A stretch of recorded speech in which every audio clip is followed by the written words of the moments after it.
Вьетнам эли аябай кызыктай эл экен да. Бир нерсени серьезно сурап атсаң кайра күлүп жооп берет экен.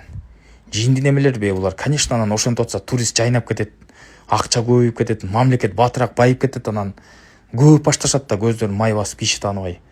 Биздин местныйлердей болбойбу мындай бир нерсени сурап атканда кайра тырышып жооп берип, мушташып кетчү деп эле араң жооп берип. Буларда мындай дух жок окшойт. Пробкада бирөө сигнал берип суранса бири-бирин спокойно күлүп өткөзүп экен.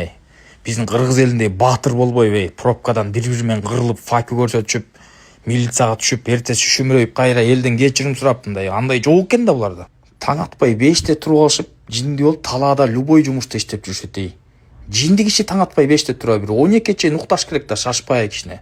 Анан туруп Россияга барып иштеп бериш керек да андан көрөп.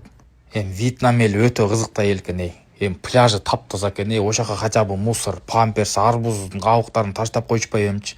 Тазалыкта иштеген адамдарга деле жумуш керек да. Вообще мусор жок экен да пляжында. Мен түңүлдүм бул элге, такыр начар адамдар экен булар. Кыскасы мырыктар жок экен буларда. Жашоо кызыксыз да, мырык жок, жашоо кызыксыз да негизи. Ар бир мамлекетте мындай мырыктар көп болсо, ошондо кызыктуу мындай сонун да болот го элге мындай. Зачем антип жашап?